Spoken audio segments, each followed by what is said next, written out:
Hello everyone! Let's see how I made this painting. Actually the part of rendering, how I went from the sketch to the final render.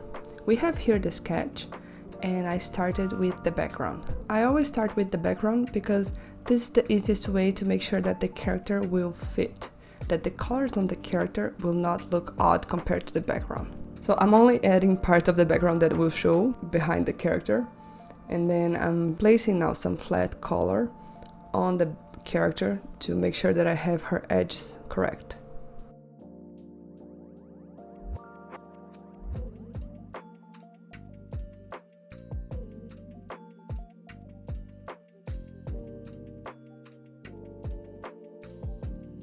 On this process you will see me going a lot back and forth between the background and the character.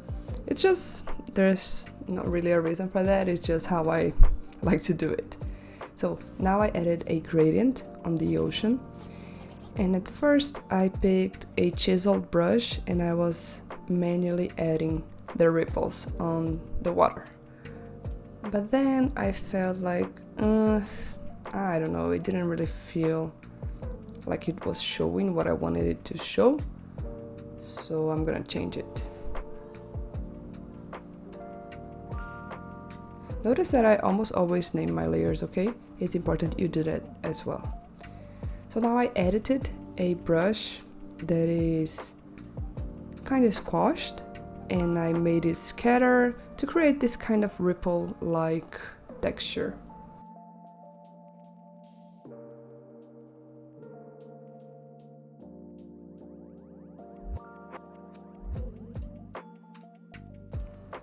In the end, I didn't like it either. So after changing a little bit of the contrast, I decided that I wanted to show the darkness of the ocean, like use this textured brush not for the white, like the reflection, but for the shadows, and where the texture isn't applied, this is where the light is.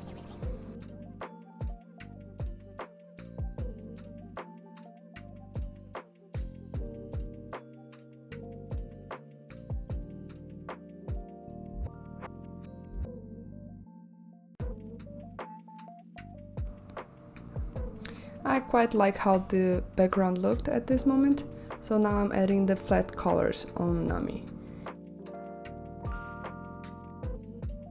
When adding the flat colors, I will usually use a few different layers, but have them all clipped to the original layer that delimited the character's edges.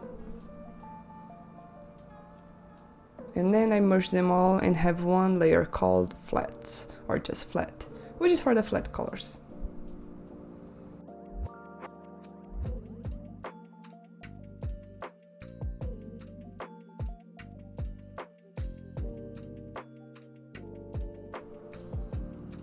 Now I'm blurring the ocean and the sky because, like our eyes, when we focus on something, everything else gets a little bit blurred.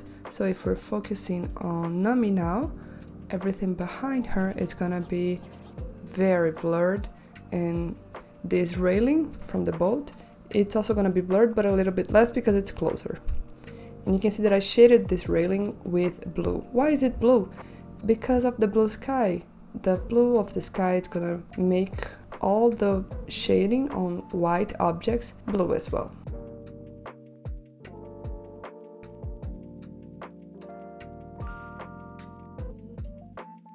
Now I created a new layer to add some blush to her skin. I love doing that, whether it's a woman or not. I like adding blush to the character to make them look more alive. And then I created a multiply layer, which is gonna be my basic shading layer. I'm changing the color of the multiply on each of the parts, each material, like her skin and her shirt. And now with a mask, I'm erasing the parts where I want the light to hit her.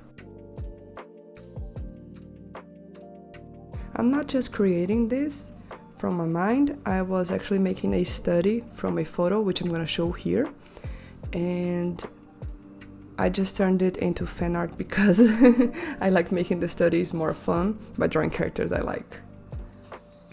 So you can see that I'm watching closely how the shapes of light and shadow operate on the reference, and then applying it to my own painting.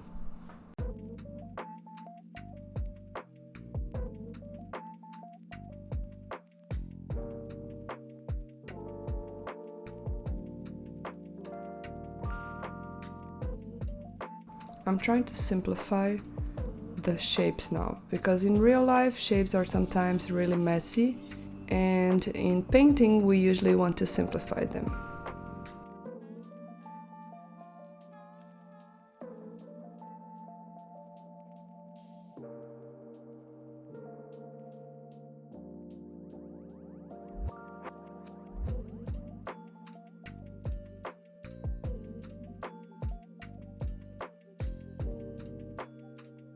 Now I'm erasing the lines. I only left the ones for her face because I still haven't drawn her eyes yet. But I erased every line that is not gonna be useful anymore. And now with a new multiply layer, I'm adding a secondary level of shading. Right now this is very hard edged, but later I'm gonna blend it and make it softer.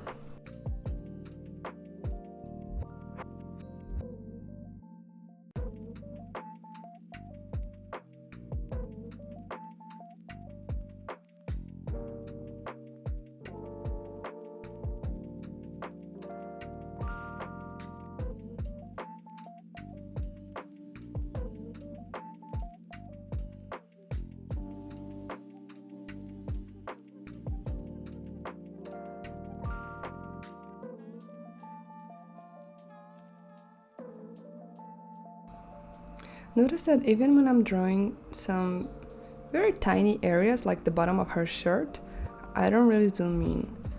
And that's because zooming in usually makes you lose track of how the image looks overall. So I'm always pretty zoomed out, and I only zoom in when it's absolutely necessary.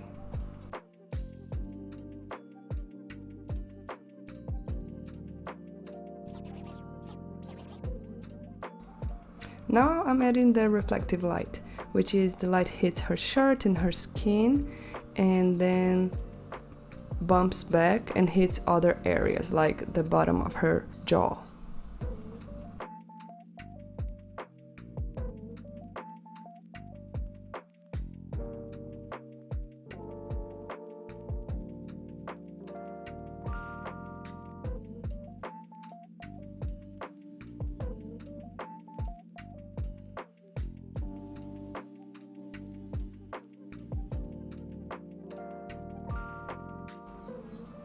I'm adding some glow now, just to make it a little bit softer. And also adding some ambient light, which is in the shadow, the light from the ambient, in this case it's the sky, it's gonna illuminate these shadows. That's why I'm adding some blue to her hair.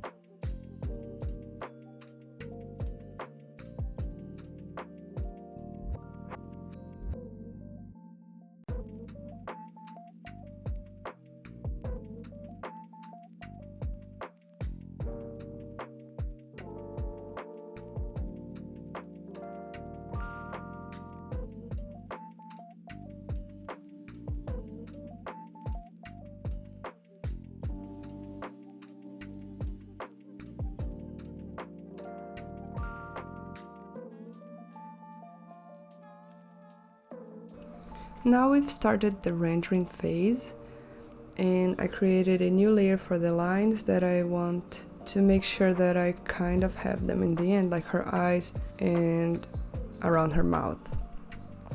And then to render, I'm just gonna use a kind of soft brush, but it's not a soft airbrush, just a little bit softer than before, and also a blending tool.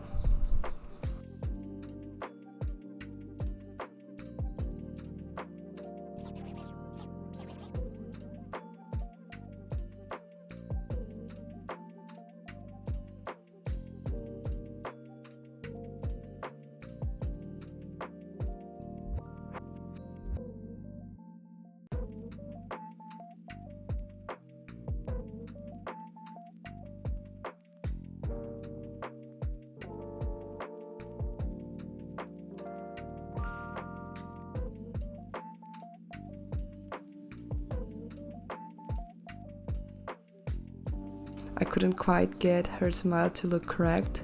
So you can see that I used a lot of liquify and I was trying to make it look good, and it looks really, really weird right now.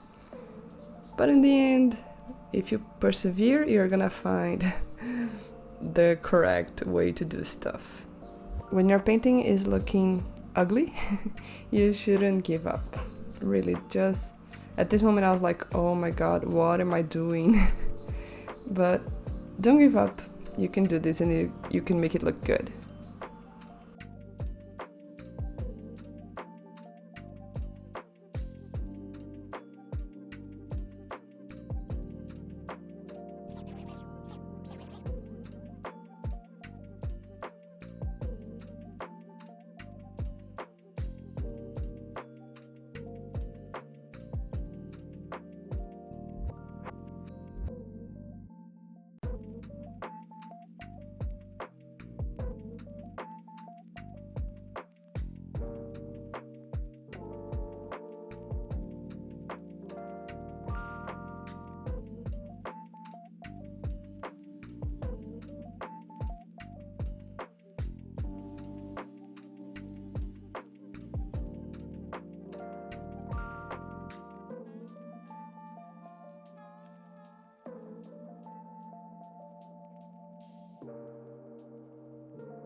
I wasn't sure whether I would define her teeth a little bit or not.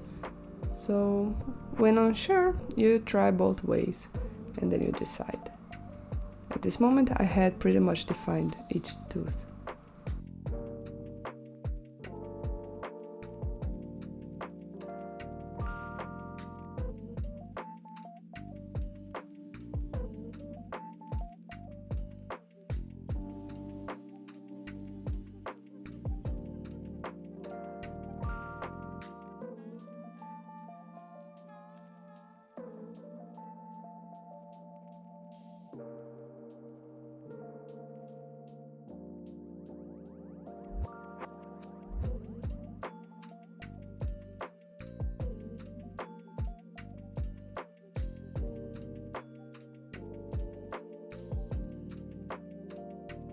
When you flip the canvas horizontally, it helps you see the mistakes. So whenever you feel like, ooh, something's off, I don't know what it is, flip the canvas, that'll probably help you see it.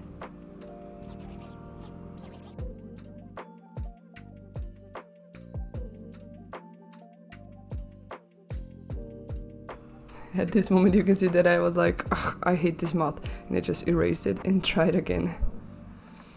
Don't be afraid of doing that as well, sometimes it's necessary.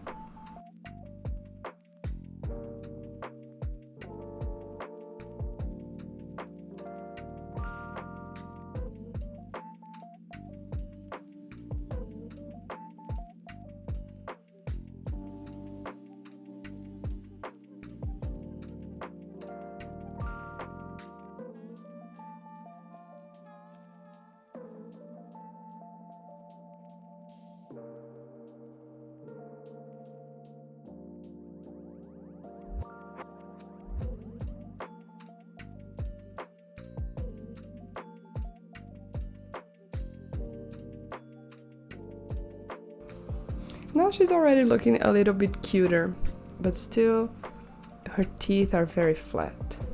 So later I'm gonna have to go back and add more shading to it.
Now you can see that I'm more like fine-tuning it. The brush is really small and I'm making small parts of it, like thin strokes, and really just making it look more polished. On the left side you can see that I'm constantly changing between the blending tool and a brush. And that's important for edge control.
I was making daily paintings when I made this one, so at this moment that you saw there was this small change, it was because the 1 hour and a half that I had to finish it was over, so I stopped, went to work, and then later on I went back to finish it. For the hair I like using a chiseled brush for the general shapes and the lights, and then just like usual, I'm gonna later on use a smaller brush for the details.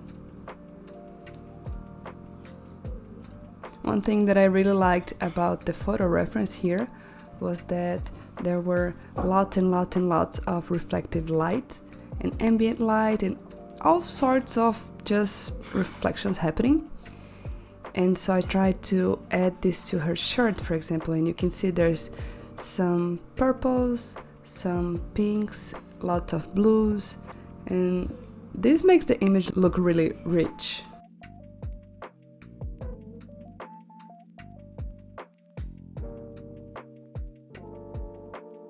Now that we're coming closer to the end, you can see that I will zoom in once in a while, but still not a lot. Just when it's really like the detail of the detail, like her eyelashes maybe, or her eyelid, this sort of stuff.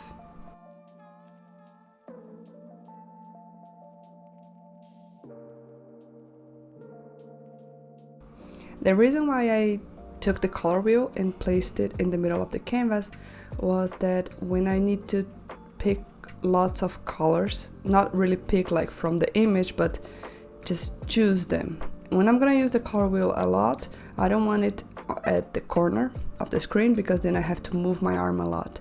So I place it closer to the painting so it's easier for me to just go and change and go back and paint and change and paint and keep going back and forth.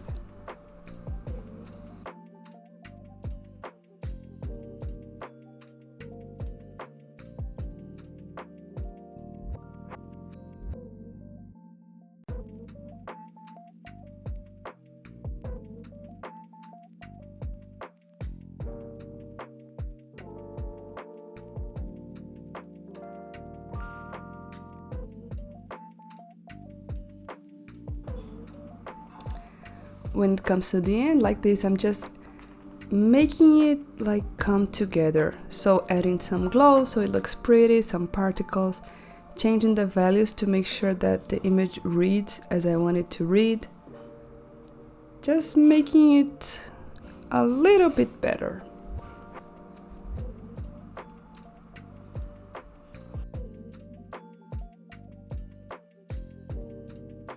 And that was it for today. I hope this video was useful for you guys. Let me know what you think, because it's the first time I'm making this sort of video. And it's what I wish the artists I want to learn from would do. So yeah, if you want to learn more about how to paint, then watch the next video on the screen. Bye bye!